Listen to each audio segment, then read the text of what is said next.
Hello and welcome to the AEW Dynamite Preview. I'm Michael Sidgwick, joined by fellow Dudley boy Michael Hamflett to discuss everything that's in store for us on tonight's show. But before we get into it, if you're a fan of this sort of thing, make sure to subscribe to WhatCulture Wrestling on Amazon Music, Apple Podcasts, Spotify, and YouTube for daily wrestling podcasts where we preview and review Raw, SmackDown, the show formerly known as NXT 2.0, Dynamite, pay-per-views, premium live events. We have our wrestler interviews on occasion, question and answer time, various roundtable discussions, and we host a roundup of the week complete with a bloody good quiz, of course, on wrestle culture.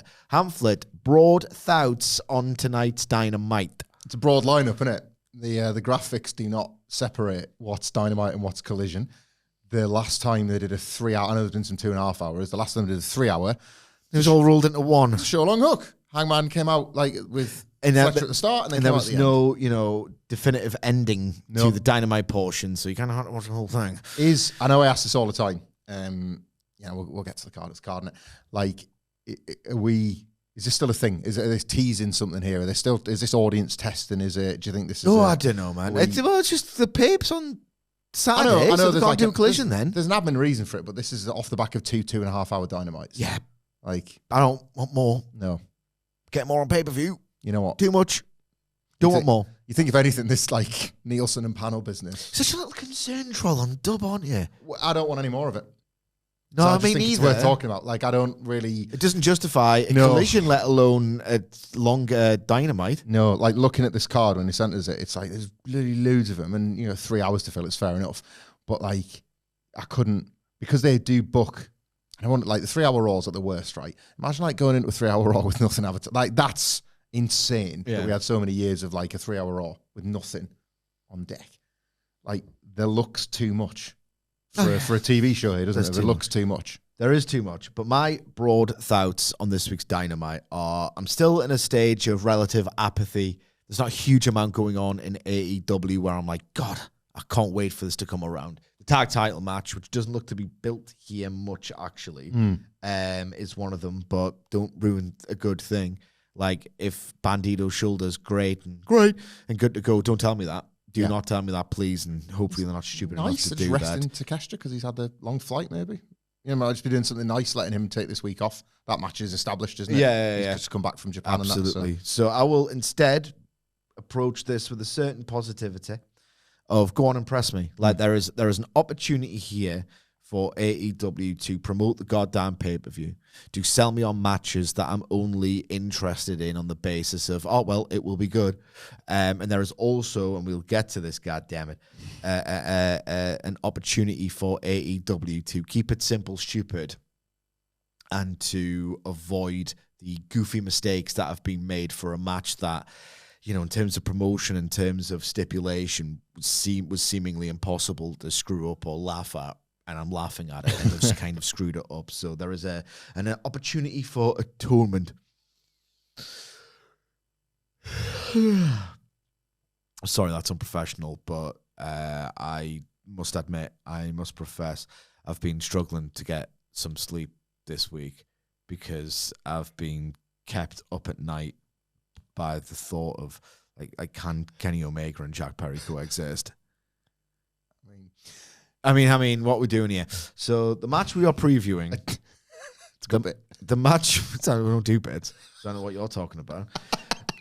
The match we are previewing is Kenny Omega and Jurassic Express versus Bryan Adams, Vincent, and Horace. Sorry. I mean, Hechicero, Josh Alexander, and Mark Davis. Yeah. I've got no interest in it, really. But the story that they've been telling last week, and it was furthered on Collision, is that Kenny Omega is, understandably suspicious of Jack Perry's motives. They're doing this really cool thing for AEW. It's like the enemy of my enemy is my friend sort of thing. And like two baby faces who aren't necessarily on like great terms, nonetheless have a common enemy to fight. This common enemy, Kenny Omega's been fighting or friends with for like 6 years in AEW, and it stretches back further. Yeah. Right. I am yet again conflicted and trying to be somewhat reasonable. I'm trying to have a bit of perspective here, but at the same time, they're testing my patience. as I understand it, and I don't really understand it at all, the ins, outs, complexities, nuances of diverticulitis. But the crack I'm getting, and Kenny Omega has said this himself, Dave Meltzer has followed up with reports that Kenny Omega is in this sort of like inconclusive health, physical state where 1 week he'll feel as fantastic as he can and he can enter some absolutely blinding performances. Other weeks he seems agonized. He can do some spots in the right order to get the most out of what they can be, but he can do some spots in a trios match and he can't, as was reported by Dave Meltzer, for example, fire himself up and get in what he deems the correct condition for a 20-minute Kenny Omega standard pay-per-view match against Carl Fletcher. Mm-hmm. The angle that wrote him out at the most recent occasion has now kind of been abandoned on that basis. Yes. So this is, again, I'm trying to be understandable in that you can't get the 100% Kenny Omega because at least on 1 week, and he can't tell what weeks it's going to be, that version of Kenny Omega no longer exists. So it is a booking challenge. You want to book Kenny Omega. Kenny Omega wants to do something. You don't not do anything with a guy who, in my opinion, is the best of all time. A lot of other people would have him in the conversation at a minimum. But does it have to be this? Does it? No, I'm still talking, sorry. Oh, okay. I'm really sorry, but I'm going to have to keep talking here because what really are they thinking? You aggregated on the news today that Andrade's status is shrouded in mystery. Yeah.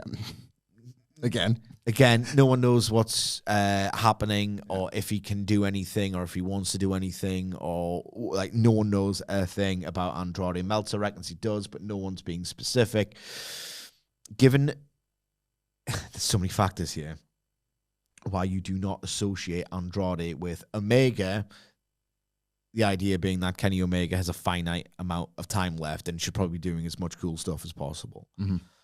You do not, or you should not, associate in storylines the notoriously mercurial Andrade with Omega, firstly on the basis of the initial AEW run, where he didn't really get over. He was outclassed by the signings that followed months later, and that he was just kind of around doing good to really good matches. And, you know, he had an argument, Andrade, with Meltzer about the nature of his exit and, like, Meltzer's, you know, it was described as a rant. It wasn't really. It was just a bit of a why go back to Andrade. On the back of the AEW run alone, the WWE one doesn't get over. That's his third high-profile TV run. One of them was under Vince in the Brain Soup era, so probably doesn't count. But you know, he's been under two competent bookers that have proven themselves capable of creating stars and like energizing their audience. And Andrade didn't really get over to the level that people think he's capable of. So he's on his third high-profile major TV run, and the second one, he's on his fourth. So you had main roster WWE high-profile TV run, AEW high-profile TV run, second WWE main roster high-profile TV run, and now he's on his fourth. Yeah. The third went really poorly. There was one tag match alongside Phoenix that got rave-reviewed. Yeah, half decent one on telly. Probably the SummerSlam ladder match, but I mean, you got 7 other guys and loads of ladders out there, you know. So, and given the details that leaked as it pertains to Andrade's like most recent Fed run, you were taking a huge gamble. Like, why associate Kenny Omega in storylines with a guy who has proven himself to be not just unreliable, but at one point uncontactable? Yeah. Okay, great idea, Tony. Now we are having Kenny Omega. It might be a subplot in this ongoing stuff with the Young Bucks, right? Sorry, this is taking a while. But Jack Perry did not get over, and that is a massive understatement as a heel in the scapegoat character. They give him every opportunity. He scored a pinfall over Danielson in Anarchy in the Arena in 2024. He was basically built as a major deal, and he was given a Bryan Danielson pay-per-view match when it was one of the last year you were ever going to see, at least on a full-time basis for now. And it was just a back-and-forth match that Dave was going to give 4 and 3, but nobody else in the world was, other than potentially Jack Perry's mother. Yeah. I mean, I know the Bucks get along famously with Jack Perry. Maybe Kenny by extension does as well, right? At what point? And it's getting increasingly galling for 2 factors. How long this has gone on and how little Kenny Omega has left time-wise. Like, I'll be the first to say, that was a really cool development between these two and the subplot or whatever. Like, it just feels like Kenny Omega's wasting his time, or Tony Khan's wasting Kenny Omega's time and wasting my time with Kenny Omega. I don't know what the solution is off the top of my dick, but if we have got limited dates, uncertain Kenny Omega, why has he been on screen, sharing screen time with a dud of a failed headliner and the most unreliable guy in pro wrestling? Like, what are we doing here? And not to pile on as well, but this is, we're kind of in an era, I would say, over the last 3 or 4 years of the new way in which wrestling promotes, like, the ticking clock. So, like, if you think of Sting, if you think of John Cena, if you think of Bryan Danielson, like, they're acknowledging now that for various different reasons, whether it be age, injuries, or other interests, like, the time is limited and it becomes this thing you can sell. And it makes more sense to do that than just out of nowhere. So, by the way, I'm retiring next month, People loved the Ric Flair one. And, like, in WWE, and that was in a period where they weren't booking much right. In terms of the arc and the finish, that's the template for modern pro wrestling now in a lot of ways. There's a lot of that, and it's making... Bully Ray with a really cool tribute to Bound for Glory. It's making... Well, this is it. The likes of Bully Ray suddenly think they can do that. But for the wrestlers that actually have this relationship with the audiences, the Cenas, the Stings, the Bryan Danielsons, it's absolutely valid, right? And Kenny Omega is another one. But I don't think it's just that. I don't think it's just this ticking clock of diverticulitis and the breaking down of his body.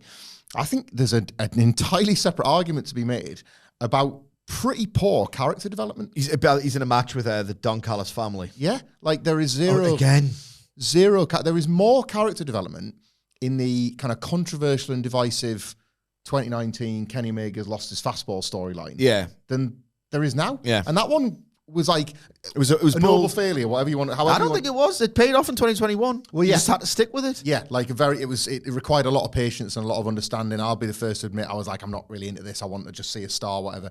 But yeah, you're right. There was a justification for it that paid itself off in the end. Like, and that was pretty divisive. That character there was an idea there. Yeah. And it was like, right, this is a pretty big idea. There's no idea here. There's no boldness to it. There's like he's feuding with the Young Bucks, or he might be reconciling with the Young Bucks. It's like a spot, right? I love them. I love all 3 of them. I think they qualify as wrestling geniuses. They need to be saved from themselves with this. Like, just stop it. Yeah, like Kenny Omega, this match, let's say Kota Ibushi doesn't get injured in the Josh Alexander match and Kota Ibushi wins. It doesn't really matter who wins, but you still get this 6-man off the back of it because you still have Mark Davis coming out and doing the run-in and choking out Kota Ibushi, which enrages Kenny Omega to return. Even that would be something we've seen a million times. Well, this is it. It's Ibushi. It's the same problem. But Omega runs out and he throws this bin. And the idea is, in kayfabe, that Omega is now livid with Davis because of him choking Ibushi. And I guess Alexander for half causing Ibushi. You can fold that in. And he's like, I haven't got any friends. Yeah. I don't like you. I don't give an F about your dinosaur, but I haven't got any friends. So I guess I'm stuck with you in my never-ending war against the Don Callis family. Our spot, I think, would be that tonight, Kenny Omega dead-eyes Mark Davis through a table. And the idea is, maybe Fletcher, this was your guy. Maybe Alexander. No. Davis is huge. No, but Davis on purpose because he's Fletcher's boy. Oh, right. It's like a sort of like for like, and like I haven't forgotten one of these days. Maybe a less ambitious move, if you want, but like still through a table, still something sick and violent as what Fletcher did to Kenny, so that the point is made that I haven't forgotten there will be another day, because we can assume that Wrestle Dream would have been Omega Andrade, and now it's nothing versus nobody. Yeah. Like Omega, there's no singles match from these 3, Hechicero, Josh Alexander, and Mark Davis, that justifies a Wrestle Dream spot. Andrade didn't really, but it was something to look at, wasn't it? Yeah. Like, so I would argue it's one thing to be able to say, yeah, you've got Kenny Omega on a countdown clock and you need to think carefully about these dates and what can really matter. But like, there's no emotional investment in what he's up to. The Okada thing was, at least bizarrely, considering Okada was a member of the New Elite, that was a diversion because it was about something different. It was about this iconic New Japan rivalry. Everything else is just like the treadmill of Kenny Omega's life. I know. He fights the Elite, he makes friends with the Elite, he fights the Elite, he makes friends with the Elite, and the Don Callis family are always there. There's nothing veers out, nothing comes outside of those lines. That's worse to me than the matches. It's getting really, really, really irritating to me as a fan of Kenny Omega, and I blame you. Made the point the other week, like it's a bad collaboration between Omega and Khan. Yeah, because Omega, and it's one of those things where it is sort of a complex thing where if he does have very limited time left, and he's done everything there is to be done. He's cemented his case as an all-timer. He's revolutionized pro wrestling in a lot of ways. Do you therefore begrudge him as an individual for saying, right, it's not as if it's like a different kind of pro wrestling politics, if you like, or whatever, where you would resent certain wrestlers, Triple H off the top of my head, for their chokehold over the main event scene because they had a power and they had like a booker or a superior that kind of let them wield it, This is a much nicer version of it in that Omega, who's like, don't have many days left in the ring, not many matches left. I'm not throttling the main event scene like there's others who've flourished, like Hangman Page and Ospreay and Swerve and potentially Fletcher and da-da-da-da-da. I'm just going to do my own thing when I can.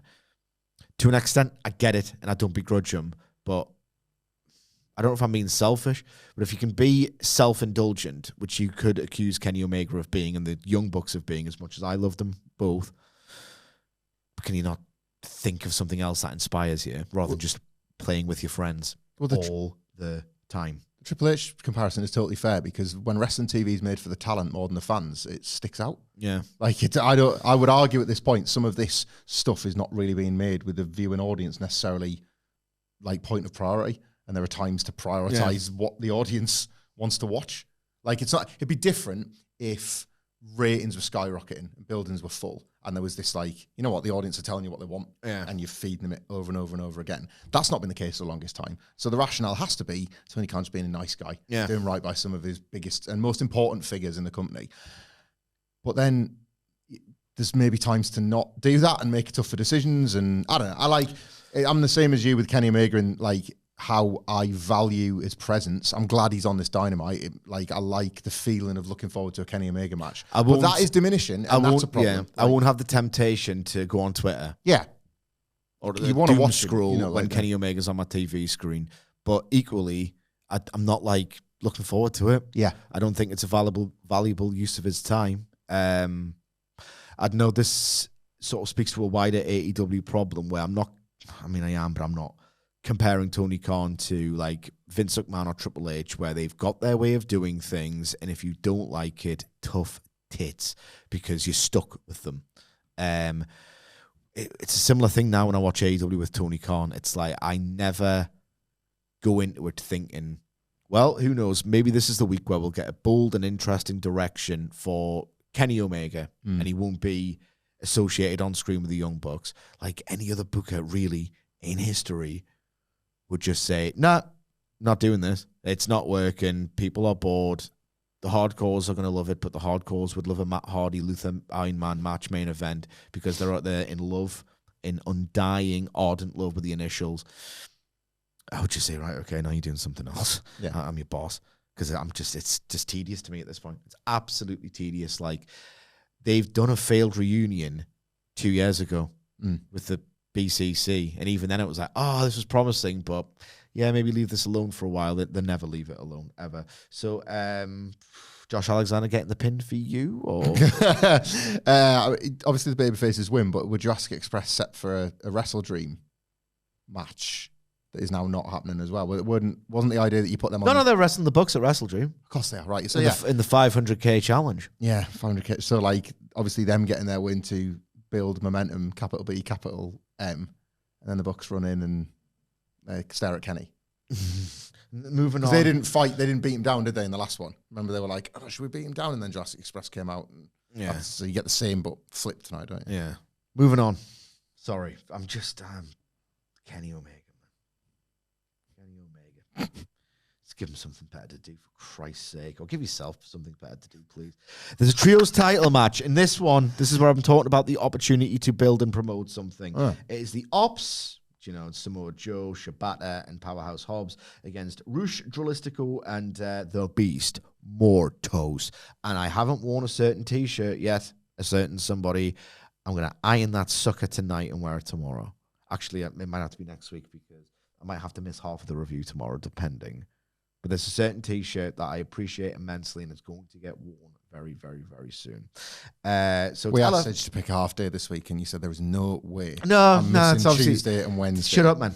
It's the Opps versus LFI. Hangman Page is on commentary, right? Yeah. Before I get too excited about this match, and I wish I could... I should have done my research here. There was a trios match between the Opps and LFI, or Rush was involved at one point. I'm thinking Samoa Joe versus Rush interacting. I mean, Jesus Christ, you can be in the malaise of all malaises and watch them two pound each other, and it'd be absolutely like face melting stuff. They barely interacted. I need two things from here. Because the match is going to be the match. It's going to be 12 minutes. There's going to be some moves. I need Hangman Page on commentary to show me something, right? And I need Samoa Joe to play. You might as well just lean into it, because I thought last week's verbal interaction was good, not great, maybe a bit too polite. You have to sort of go for that tone in all babyface programs. But what if Samoa Joe instead was just a complete arsehole? Like disgustingly violent to, of all people, Rush. Like, Rush can sell this one night, and Joe can get the better of him. He's your number one contender. It's like, Jesus Christ, he's making Rush feel like a complete weakling. Of all people, Rush. Rush has got that same kind of aura as Joe, where he can win some, lose some, do some trios, and yet when he's on offense, you think, God, that guy's rules, and you can't beat him. Joe should kill Rush, just for the purposes of one night. They don't really care about Rush. Rush, again, as I've just explained, can get his aura back by just mercilessly pounding some guy right in the face in 2 weeks' time. So kill Rush, and have Joe mimic and mock and taunt Hangman Page on commentary with various things. I'm not saying Joe should do like... no, he shouldn't do a bookshot, because I don't think he can. He should go to the ropes. Didn't stop saying Punk. So... Should have, if anything. Joe should go hands by the ropes, get ready to do the kind of buckshot motion, and then just give the old wanker sign. Or who's in this? Drolistico. He can do this. Drolistico could motion to do the buckshot, do the actual flip, and Joe could nope it. Love that. And just do the wanker sign at Hangman Page. That's how easy it is. Yeah. Yeah, like that a lot. And then he can do it in the match, and then the second time he just gets clobbered. Yep. I know what this match is designed to do. There will be a confrontation during or in the post-match between Page and Joe. But, I need to see Joe, because the whole idea is, and we've discussed this, is that Joe is sort of he's a bit Steve Bruce, Alan Kirbishley. He knows wrestling inside out. He's a safe pair of hands. The managerial merry-go-round. Yes, merry-go-round. Yeah. Apologies for that. How did that get in there? Soccer tangent. But, Joe is basically wrestling royalty. You'll always take him seriously. Samoa Joe Royal. Yes. You'll always take him seriously as a hard man. Yeah. So you, when you're in a jam of creating and pushing new heels, Joe can just do it. So if I'm going to have this match... Sam Allardyce Joe, because he'll keep you up. You're not going to pull up trees. It's like Sam Allardyce, he would keep teams from getting relegated. Yeah. I was just wondering what the wordplay was of the pun. Samoa Joe, Sam Allardyce Joe. Or Samoa Allardyce. Big Sam. Big Samoa Allardyce. All right, yeah. That's better, isn't it? I was going to say Big Sam Owa better. Joe. Big Sam Owa Joe Royal. That's who he is. The number one contender to the AEW World title. Everyone says that. That's what we've all been calling it. So I just need Joe to be an arsehole, basically. A violent arsehole firing at Hangman Page. Maybe he could have a bit of black comedy fun with it, where he could, pretend to cry and stuff. Just do you know, something. Prod at that a little bit. And Hangman, I don't want any of this on Sunday. Because the ugly thing you can't really say out loud is... Jon Moxley being a real toxic masculinity arsehole against Hangman Page, real deep into their feud. It's pretty awesome and a great contrast. So Joe can embody some of that as well. There's no way, like, the Opps lose here, is there? Like, you send Joe in without his belt. And Jurassic getting an AEW title. Well, the thing is, the LFI, they're busy. They're not just losers now, are they? Like, Eddie Kingston and Hook are targeting LFI. Like, Kingston's on his LFI Odyssey to get to Sammy Guevara. I'm not lying. This is an actual story. I know, that's only Collision Fair. I know. But, like, Kingston and Hook getting a mate. Kingston and getting into a trios foo-head with the LFI if they win the belts. Here's something. We recorded a Q&A last week, and we were asked, like, what story would you book in an attempt to get AEW sort of, it's so over, we're so back. But, like, engage the crowd a little bit, give them something episodic to really like latch onto and enjoy and anticipate. Eddie Kingston needs to turn heel because it's been a long time since he was a heel. The babyface comeback hasn't gone swimmingly. And what are you spoiling? What are you spoiling if Eddie Kingston continues to be a fighting champion who's more interested in fighting and in competing than talking? Oh, is this character? Where has he gone? Eddie Kingston could turn heel. So Eddie Kingston, this is the start of the slow burn in my head. The match breaks down. Kingston comes out. He interacts with LFI in some way, and then he's like giving it the big and the bird flip, backs into Hangman Page on commentary. They used to do business, man. That's how they used to do business. And like Hangman Page is like, what the hell are you doing here? Yeah. That sort of today, thing. but Not today, but in the future. It used to be done. That would be somewhat deft. Yeah. So yeah, the Opps are going to win. Yeah. I mean, do you want to do pasty bet on that? God, no. Like, I like a pasty bet even when I'm losing one. I don't mind that. I've not got that thing. I don't mind losing a pasty bet. Do I owe you a pasty still? Maybe. I don't Is it on the board downstairs? I don't win many. I can't remember. I don't care. It's fine. No. But like, I feel like you gave yours up on his birthday. Yes, that happened. Thank you, Nicholas. What was the bet, though? I mean, don't ask me that. He doesn't give a damn. Yeah, Well remembered. Yeah. It was something. yeah. Like, but I like losing. I don't mind losing a bet. I just like making the bet when it's something I've got a passionate investment in to like add to my enjoyment of it. If I lost a pasty on a friggin' Opps Trios title match, I might as well like flip this table. Like, that's double suck right there. I got nothing to lose when I lose a pasty bet to my friend. Yes. Like, I've just enjoyed the bruiseness. Yes. I don't enjoy this bruiseness, so I don't lose a pasty over it. No. You know where I'm coming from? But there is an opportunity here to for character direction. They used to do this a lot. Character progression. Stick the one wrestler on commentary, there's like the invisible wall is legitimate for a second because you don't leave headset to, Yeah. I know they're at ringside now, but like there was this way where, you don't get up from head commentary. Go on. Hangman Page should wear a poncho. I mean, I love that. Do you know why? No, I just Samoa love the Joe idea. commentating in the rain. You know what I mean? Just want to wear a poncho. I'm into that regardless of the context. Oh, yes, when he was a commentator. The transparent what many poncho people consider thing. his best run. Like, yeah, WrestleMania 37. Hangman Page can come out wearing that like see-through rain poncho I like that already. deal. But now I like it Now more. it's got more context. Now there's gear law. I'm into it. And Joe's like, And then Joe's like, you taking the piss, son of a bitch, what are you wearing there? Yeah. Hangman Page.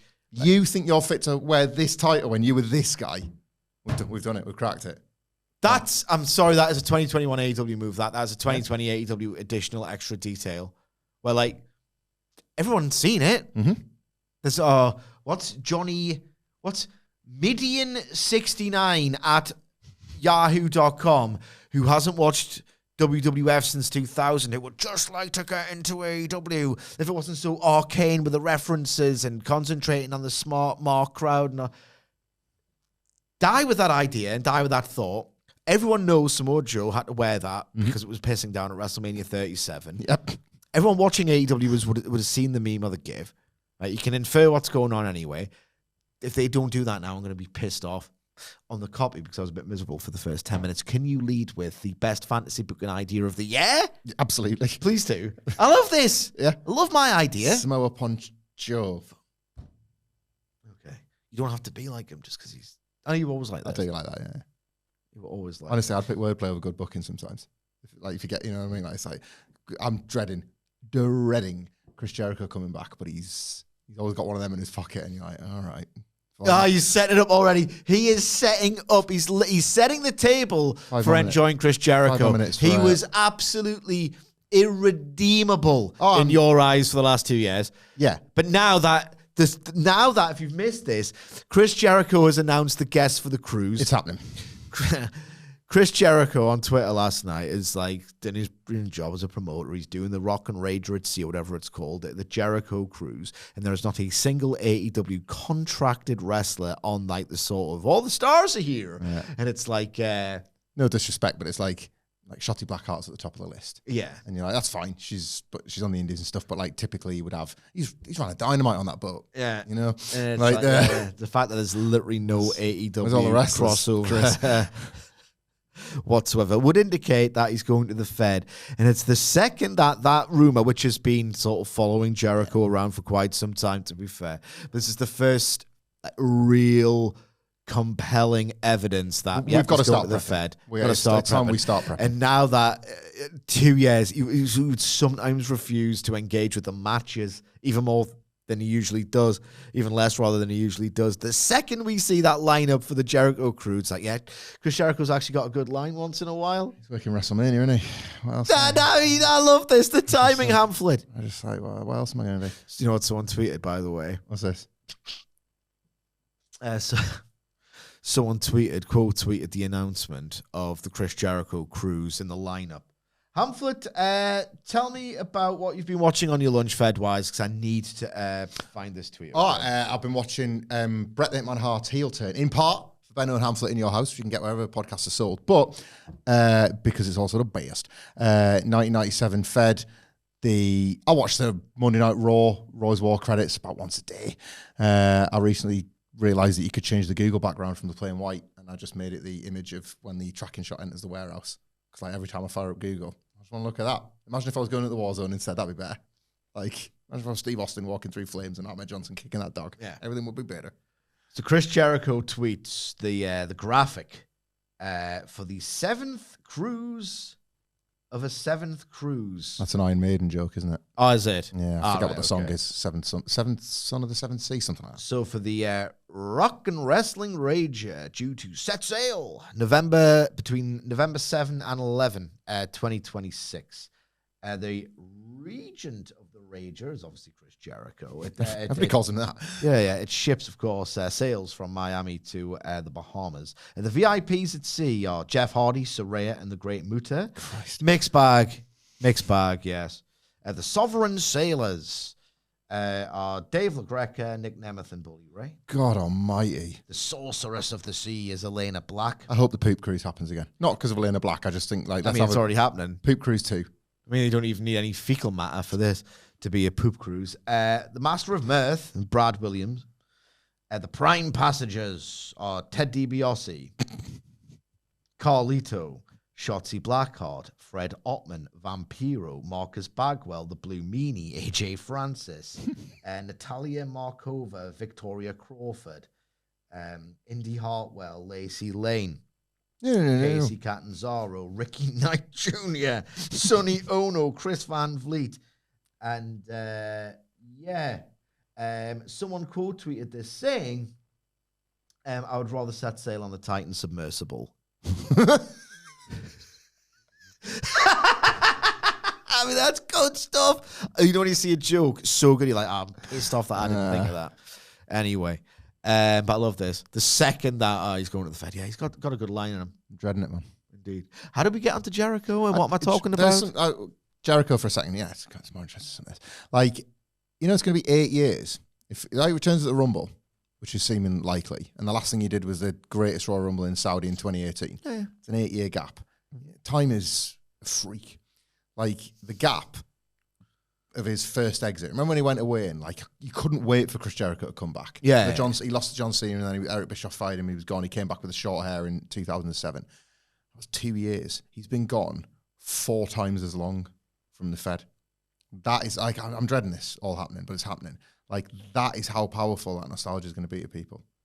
4 times as long as that first exit. 8 years. That's 2 Steve Austin runs. That's how long Chris Jericho. That's how long since people haven't heard Break the Walls Down. It is going to be epic for you when it happens. It's going to be big. I don't like. He's going to get a singles match at WrestleMania. I do want the game Triple H to get his double point picture after they've inevitably had their match, and they will, with Punk and Jericho, his favourite two middled B-plus players, and he gets a win over Tony Khan for being like, I kind of got these guys in the same room and I got them working together. Like in the game, sweaty after the match, WWE Unreal.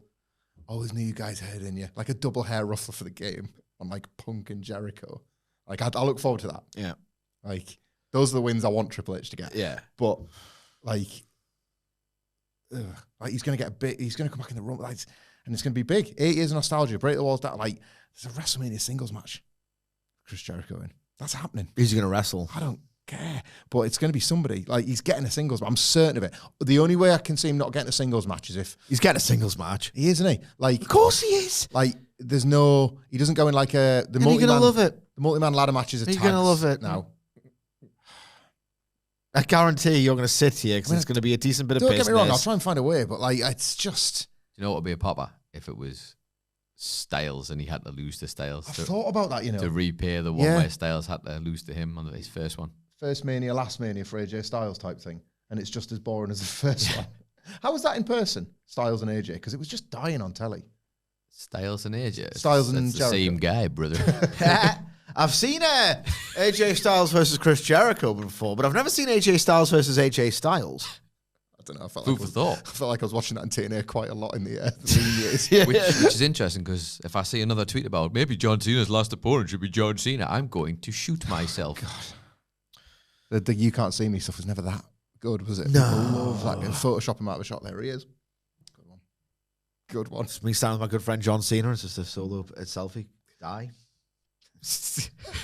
Yeah, was Jericho AJ any good? It was. I mean, I'd just come back to watching wrestling.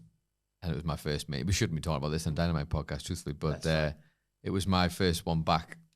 And I was at Mania for the first time ever, so I would have been happy with anything. Yeah. I just remember going, he's lost. Styles is lost. Welcome to the business. Yeah. Welcome to the business care. There we go.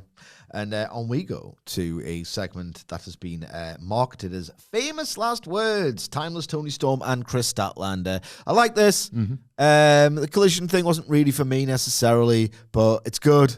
They've dedicated, I mean, this is Hamflett praising Raw stuff here. What excellent analysis. This is like the bare minimum, buddy. My bare minimum buddy, Michael Hamflett. I mean the content, not my actual ability to talk about. Yes. All right, I thought you were I rate you as the best WWE analyst. You're the only one who made... I'm saying there's even though there is not exactly competitive field, there it is. You are still at the absolute zenith of WWE analysis. You actually make me think that there's something worth analysing with that company, and I don't see it online anywhere. Some of us have got to think that. Triple H pencil's like on fire. You know, like the Steam Cup. Yeah. One of us out there has got to think that. So look, I didn't necessarily like the build to this on Collision, but I like it as a match. I don't think it's going to be a transitional title reign for Kris Statlander, but the beauty of Toni Storm's booking and her absolutely mostly incredible performance level is that you can never see her losing, really. Mm-hmm. She's always got a chance because she is timeless Toni Storm. So if they can adequately articulate that in this face-to-face, then yeah, sign me up. This is an opportunity again to build a match that I'm not massively into on the level of a Toni Storm versus Mercedes, but the idea is you can't be, because those matches only come around either once in a generation or once a year. But as far as B-show tier women's title match fair in AEW, this is actually really cool, and I think they can nail this face-to-face. Yeah. I'd like this to be, if they're billing it as Famous Last Words and Toni Storm's got her character and Statlander means a great deal to like the AEW base, I would sort of like this to be a far more stripped back version of the thing we got on Collision. I don't mind if, when like Toni Storm did that one where she was surrounded on the stage by the opponents that were going to be in the four-way. Like, before, they dressed it up because it's Timeless Toni Storm. She herself is too big a star to make this feel ordinary. But she took it seriously. The point was she was taking her challenges seriously.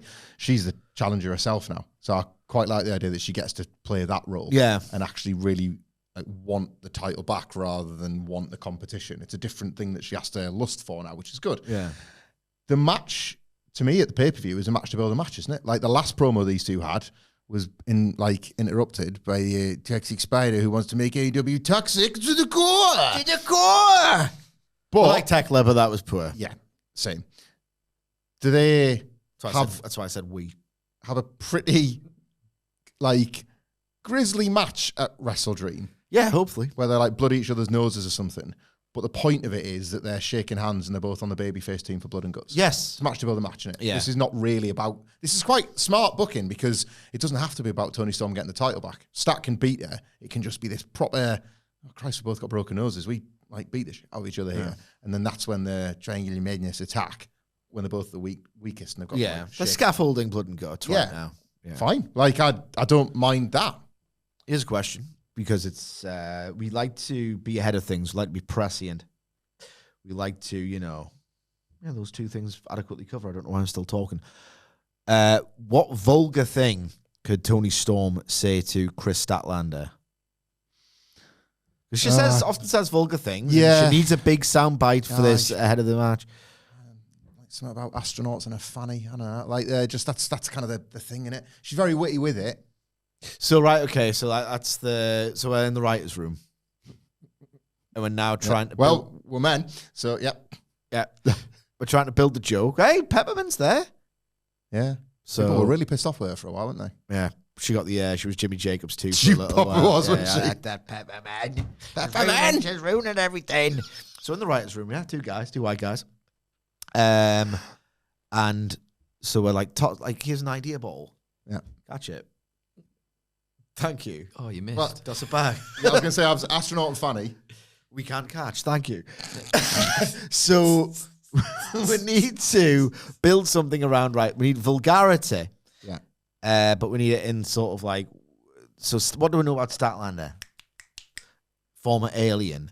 That'd be a nice reference to her time as an extraterrestrial. Mm-hmm. So... Alien probe.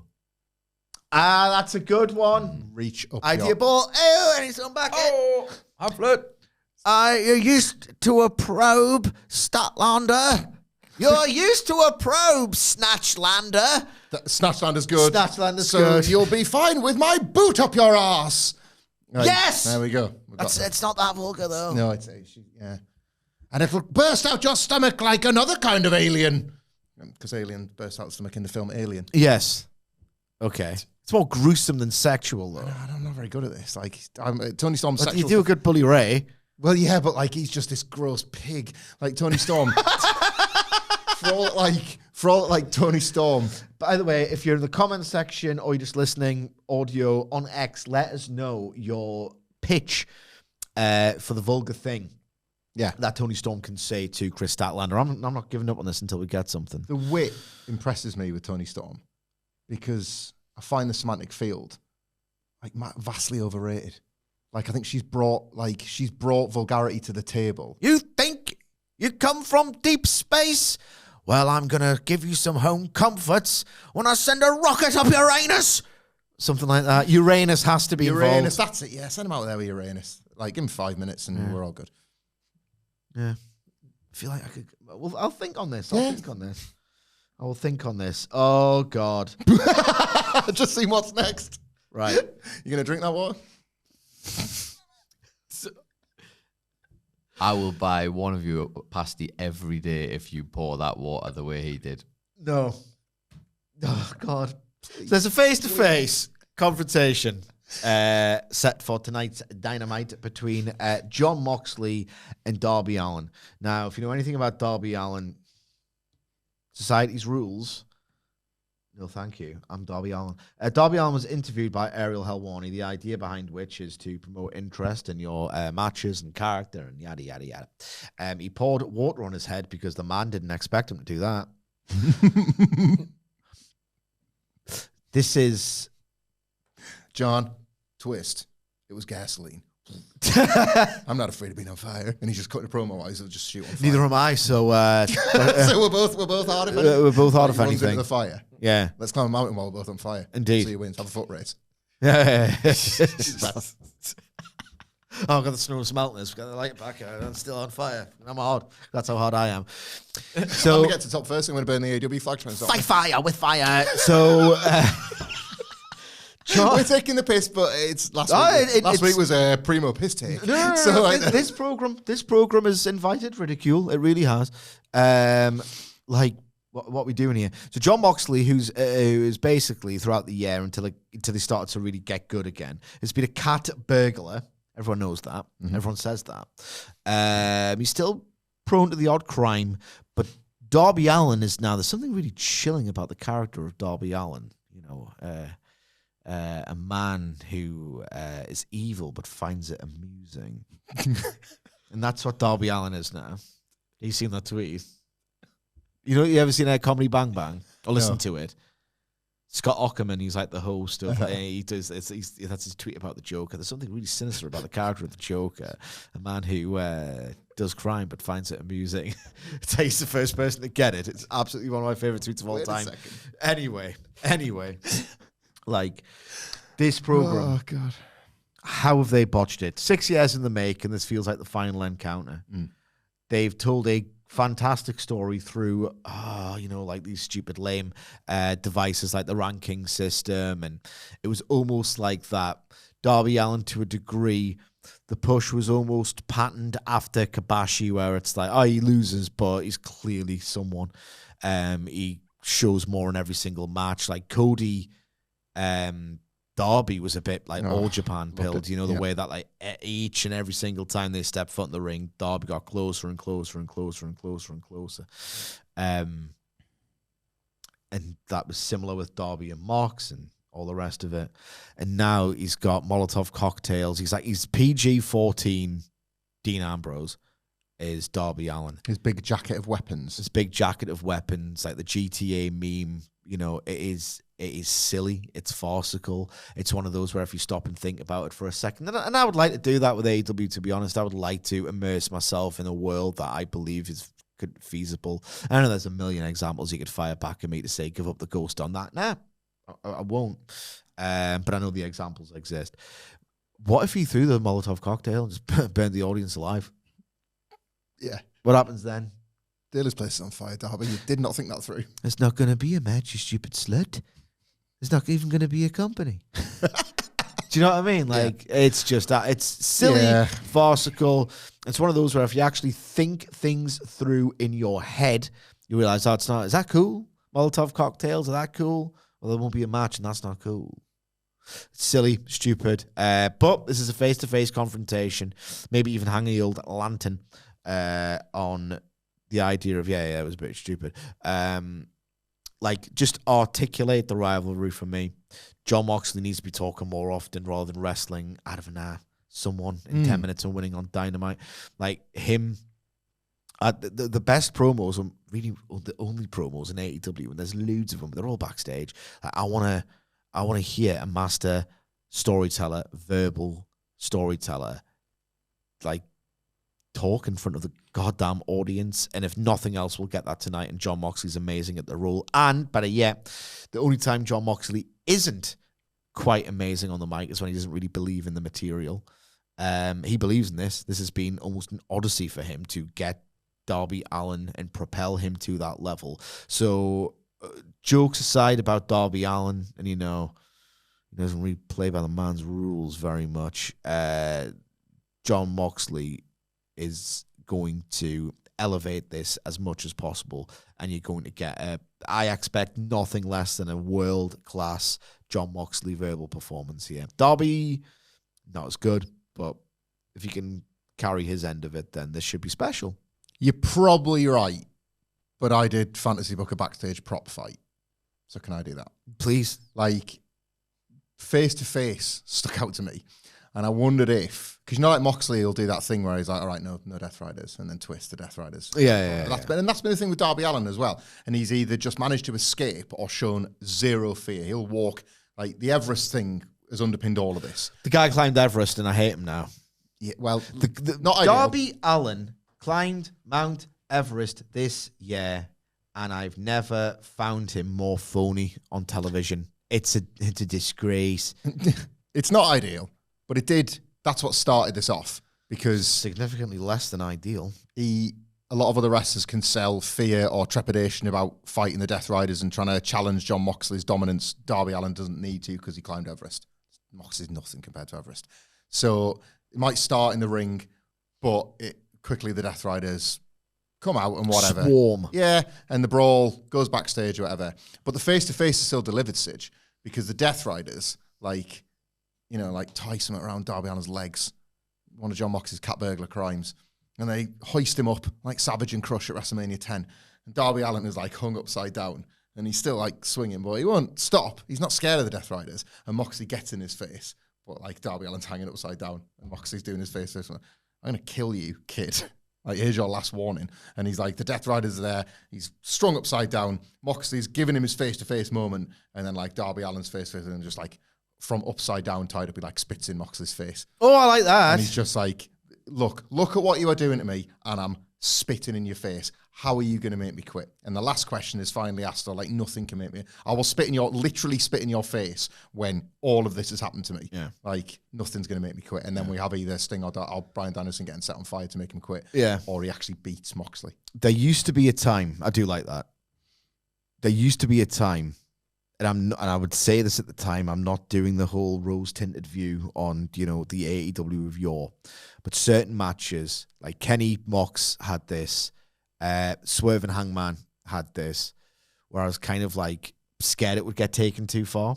Like genuinely a little bit like, yeah, they've got license to do pretty much whatever in AEW, and the ambition in a lot of these weapons matches is to do nothing less than terrify you.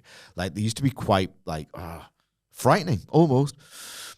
I feel like this match I should feel so much more about it. Like, I should be kind of like, and to a degree I am, like, fuck no. It's like, I quit. Moxley, Darby, we know what these guys do in these matches, and they're going to do them together. Like, this could be, like, genuinely, what are you thinking doing that, lads? Like, let's not take it too far. And now, because of the booking, I'm thinking of it, I'm taking the piss out of it. This is an opportunity tonight to course correct, because, like, they've made people ask really stupid questions. Like, what would happen if you, got a Molotov cocktail and threw it into the old... I shouldn't be saying these things. And Darby has come off in the past 2 or 3 weeks. Like, I know he's got the face paint and he did have the mystique, but Sting was cooler than this with a bat. Yeah. Darby doing, I'm going to get the heels, the big gang of heels, like the vigilante taking them all out. And they've made it really lame. This should be one of the coolest things wrestling has. It's Mox and Darby. They've always been cool. They're cool characters. This should be one of the coolest and most important things going on in AEW right now, and they've rendered it a joke. This is a big opportunity not to piss me off. Okay, please take it. The next thing we have to preview is Michael Hamflett's favorites. Orange Cassidy and Kyle O'Reilly versus Daniel Garcia and Wheeler Yuta. Like, it's hard to care about this, but the match will be good. Will it? Yuta and Garcia is what I'm interested in here. Like, this is the first time since the Death Riders form that there's been glances, haven't there? They don't like each other. They never have liked each other. Yuta has got that, like, insecurity now that Garcia could replace him tomorrow if Jon Moxley so decided. They don't like each other from years back. It was the JAS. The core of the JAS BCC divide was actually rooted in these two. So there is actually something to grab onto with these They've two. had ROH Pure matches that I'm sure you've seen in depth. Massive fan. I did watch the Iron Man match. From yonks ago, I have seen that. Like, and it was like really interesting back then to see how it was flipped when they made it to AEW TV. Yeah. So that is actually something I want to look at. What? Sorry, I've finished talking. Because Orange Cassidy's push is pathetic, and Kyle O'Reilly's character has been rendered pathetic. Like, by Kyle O'Reilly. Correct. I'm sorry. And ChatGPT, maybe, whoever came up with that. I'm trying to give the benefit of the doubt that it was AI and not a human being. I don't want it to be... For a change, I actually want it to be AI, because if somebody created that Kyle with their own mind and hands... How many M dashes were in it? Not a one. Not a one. That's my worry. Yeah, I'm really quite cross about this Orange Cassidy return. No, because you like him more than Kingston. I'm more Kingston than Cassidy at this point. But yeah, they failed us both. Mm-hmm. And like, not who wins, who cares. Like, if the heels get the win, then that's like, oh, like these new Death Riders, like they can coexist. If the babyfaces win, like, so what? Like, Garcia's joined the group and he's losing. It's almost, I once described this as a no good can come from this match type of genre of like, what are you booking this for? It's not even that important, but it would be cool if like neither team lost and neither wrestler lost. Look, Wheeler Yuta and Orange Cassidy have always had lovely in-ring chemistry with like the seatbelt chess matches and stuff like that. So I do like their in-ring chemistry. I'm with you. Don't really care about one of these characters. There's something, I like the Death Riders. I do. They can tiptoe so close to the edge into just complete farce. Still, even after the course correct, I don't really care. I don't care who wins. Should we move on? Yeah. Okay. Well, time to hit the old dusty trail. We're heading down to Collision Town because I expect all of these matches to make population less than ideal. You know, when there's been like a sort of this one of them towns where there's like, it's so small, like somebody passes away very sadly and the number goes down. That's just a Collision Town, just the number's been going down year on year on year. Where you're in Collision Town, it's obviously in the state of piss poor demo. Things move a little slower here in Collision Town, but that's how we like it. Oh, Deputy Dax and Cash have been running Collision Town quite nicely for the residents. There ain't much crime going on in Collision Town. In fact, there ain't much of anything at all. We like a nice quiet weekend here on Collision Town. You may be out there partying on a Saturday night, not in Collision Town. This is a local show for local people. All you big city slickers ain't welcome, and that's why they ain't watching. We don't want them to watch. You go to New York City if you want to grab a beer. Here we like to grab a hold. All those sickos ends of Collision Town. You're welcome here. We don't like no outsiders, and that's what... That's how you can attribute the ratings to this.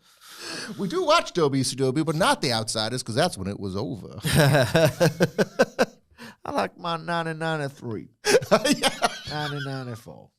That's the way I remember. Nice, quiet, pre-Hogan building. Yes. Just like nobody else remembers. I mean, I like it, but come on. Come on. It's not a model to follow unless you live in Collision Town. Unless you want to fail. Anyway, so go on down to Collision Town. And I'm sure that's exactly this stupid bit is what the people who are really interested in this match, that's how we want. With this match, it's the lesser of two bits, Sidge, like, to be fair. This is the match, right, that people are going to think, you arseholes. I'm probably thinking that anyway. But particularly your particular arseholes for trivializing and just not caring about this, because this is, well, guess what? I've already seen it. It's Claudio Castagnoli versus Roderick Strong. Yeah. It is Tony Khan's, I mean, we've just destroyed this, but criticism-proof matchmaking. Oh, what? You don't like Claudio versus Roddy? What are you, not a sicko? Yeah. What are you, like, are you dead inside? How can you not like this? If you hate each other hard enough, I will like it. This is the sort of match that a certain person will love. Another person will feel like, well, who cares who wins or loses? Is it going anywhere? Like the Death Riders and the conglomeration. That's not a thing, is it? Like Mark Briscoe's got his business. So the conglomeration feuding with right now that he wants a TNT title, doesn't he? Yeah. So they're feuding concurrently with the Death Riders and Don Callis' family. Yeah, well, they're not really feuding with the Death Riders. Not really. Yeah, two matches out of nowhere against the Death Riders. Look, this match. Are they Darby's mates? You know what? Are the conglomeration going to help Darby at the pay-per-view? Is that what this is teasing? Darby's got mates of his own and it's going to be the conglomeration. I feel like what did he say? I wasn't really listening. Is this to tease that Darby will actually have the help of the conglomeration when the Death Riders inevitably run in at Wrestle Dream? Because look, you've got two matches back-to-back here where it's like, out of nowhere, the conglomerations are trying to stop the Death Riders. Gone off the Don Callis family, have you? Like they're Darby's mates. Is that what this is trying to establish ahead of Wrestle Dream? Like they can run out and stop the baddies. So Mark Briscoe, Mark Briscoe was helping the Team AEW, I guess, fight off the Death Riders at Anarchy in the Arena. Yeah. So it's been ongoing for a while. Everything's been going on a while. Everything's been going on for too goddamn long. I feel vindicated by my pessimism and, apathy. The last time I felt guilty about saying Roderick Strong isn't always the best wrestler in the world, guys, was ahead of a match between Roddy Strong and Jon Moxley. Now that the dust has settled, it was fine.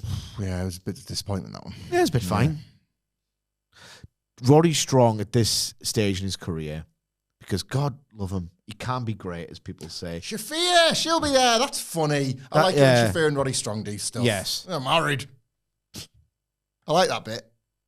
Here's the thing. We are being dickheads here, and I can't, in good conscience, call earnestly and with 100% of my heart Adam Wilborn a dickhead and do the exact same thing. However, Roddy Strong at this stage in his career, he just isn't that over in front of AEW crowds. He isn't. So this idea that people love him, there's he's one of the sickos cult. Oh, I think AEW's lame, actually, but Roddy Strong's always cool. Those people don't seem to turn up to the buildings these days. The last singles match he had of renown on Dynamite wasn't that good. He gets gift a lot. He's got that awesome... Well, same with Claudio. He runs around and sprints at people and brains them. Roderick effing Strong tweet. Yeah. He can do that well, but I can't remember the last notable singles match he had that just kicked absolute ass. So look, if this is cool and this is great, it's cool and it's great. But I don't have that automatic, it's Roddy, it's going to be great thing like a lot of other people have. And really, if this match is won by Castagnoli or if this match is won by Roderick Strong, who cares? What difference is it going to make? Not a thing. Yeah, I like to preview things based on permutations as much as anything else. And I'm just, other than what I've just said before about the potential gangs, I guess, I'm just not seeing the spin-off stuff that... Yeah. There's no before or after here. There's just this wrestling action match forever until we're dead. Indeed. That's what this match is. There's 2 women's matches, 3 left to preview. 2 women's matches. Which one's Dynamite? Which one's Collision? I expect this one will be Dynamite. It's Skye Blue versus Jamie Hayter. Again, more women's blood and guts build. These 2 are going to be on the opposing teams. Hayter and Tekla have got a singles match at the Pape, haven't they? Yeah. That's pretty cool. That is cool. Yeah, that is very cool. We're well. going to preview Wrestle Dream on Friday. I expect to be more animated on the strength of let's actually work hard and sell the pay-per-view Dynamite, but we'll see how all that shakes out. But I do love Hayter Tekla as a match. This is the kind of match, Skye Blue versus Jamie Hayter, I would have been a lot more excited for had Skye Blue, and she's only just returning from injury, really. Had she impressed me more of late? She hasn't. I thought she was really getting somewhere before the injury. And again, I always feel like a dickhead, like an actual dickhead, criticizing wrestlers who have had an injury, the likes of which are always way more painful than I could ever conceive. I've never broken a bone. And they come back and they have the temerity, especially when they're not wrestling multiple times per week and it becomes second nature to them. They have the temerity to come back, and it ain't amazing. But Skye Blue ain't been amazing. Again, it's a night of opportunity. Get back in the mix. Yeah. Get back in the mix. Skye Blue was really feeling like she could be a TBS champion at some point. She feels far away now, but this is an opportunity to get back in the old mix ski. Yeah. We've had a gazillion wider state of AEW conversations in this podcast, as usual. But if the company is hot, or if the matches are functioning as it's supposed to, everything you've just described can happen through the course of a good defeat. She put in a good fight there, but they have totally trivialized and bastardized that. They put in a good fight there. Everyone puts in a good fight. Everyone puts in a good fight, so nobody puts in a good fight. So I would actually say the best chance Skye Blue has of getting more over from this is just taking a pummeling. Jamie Hayter has one of those nights where she absolutely batters Skye Blue and sends a message to Tekla through battering Skye Blue. At a minimum, Skye Blue's been involved in a shocking segment of TV. Yeah, something that people remember. And it's you're setting up this 5-on-5 double cage match. There's got to be hatred. If Jamie Hayter attacks this match with hatred to let Tekla know, and it's you that this is going to happen to on Saturday or Sunday, whenever it is, I think that's far more useful for Skye Blue than a well-executed headlock takedown that we'll forget. Genuinely. Her execution was good in that match. Yeah. She's coming on. That's That's hair ruffly stuff, isn't it? But like everyone has a fighting chance in these matches, and it doesn't. So it feels like nobody does. Yeah. Penultimate match to preview. We are racing through this collision. Is Bobby Lashley and Shelton Benjamin versus GOA. Who could possibly left? So this is just the most. AEW never really used to do this. Rematch everything so soon after the last iteration, and there was a finality associated with AEW storylines. The story is the finality. Bully Ray, you have got one brain cell.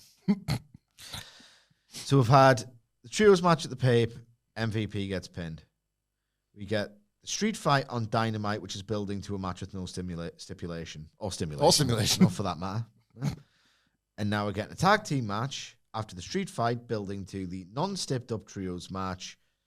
So the Ricochet and GOA lost. You're doing WWE 2018 maths for this crap. Like, who won last week? Right. Well, they should lose this week to set up the unpredictable finish, potentially. I'm doing WWE 2018 maths of we're rematching this. You can maybe figure out the winner if you care, and I don't, ahead of who's won the last one and who's going to win the final one. And, you know, they had a match that people really liked at Spring Breakthrough. And Lashley and Leona have got really cool chemistry. That was something else. That was something else, to be fair. Something else. So if we can harness that, I'll be happy. But this feels like a match to build another match. And you've got it backwards by doing the best version of the match, the street fight before. That can't be asked. My favourite thing is Guess the Hurt Syndicate political choice. That's my favourite thing about them now. Like, I don't care about them in the fiction one bit. The MVP loses the match. So, and then Ricochet gets hoid. A really great finish. Really great through that table. Like, oh, God. Sorry, I was just up all night thinking, can Jack Perry and Kenny Omega get along? So, like, Ricochet is dead. Well, Hurt Syndicate political corner is that they've got back together, and Bobby and Shelton said, like, we haven't looked hardest by ourselves yet. MVP lost, but he was on the team when we won. So where's the bit where just the two of us win? It's tonight. Fuck this match. It's tonight tonight in Collision, hopefully. It's just funny, isn't it? Like, we've not done a bit where we win without MVP's help yet. Yeah. We need the fans, we need the idiot marks to know we're the hardest and the best. Yeah. They are thinking about this booking like that. Yeah. What are they doing? I don't know, but what are they, like, I was writing 25 worst moments of the year, and it's fed loaded this year, but that Forbidden Door finish gets worse the more you look at it. I know. Like, the botch really doesn't help because the two teams you left in the ring you like, and you're sad because they had that class Dynamite draw to get to the three-way. But the most cynical amongst us were like, three-way just so they don't get pinned. And then when, like, GOA come out in the masks and that, and they're just like, get the hell out of here. Like, let those four botch merchants botch their way out of it. Yeah. Like, thank God for us, right? The Hurt Syndicate, we're too hard for this. It's pathetic. It's pathetic. It's absolutely pathetic. So, yeah, they get the win tonight. So we know, in case you weren't aware, Bobby and Shelton are the absolute hardest, and they always win. Aye. You'll know that for definite tonight. Yep. Absolutely. Last match to preview. A more blood and guts build, one would imagine. Megan Bayne versus Harley Cameron. It ain't going to win match of the year. I don't necessarily care who wins. But Harley Cameron is still over. Not as over as she was. So it should get a reaction in the building, and it should pass by without me being too bored. I do like Megan Bayne a lot. Mm-hmm. I do think she's, just cycled out with the booking and the title pictures and what have you. But her match with Toni Storm was really great.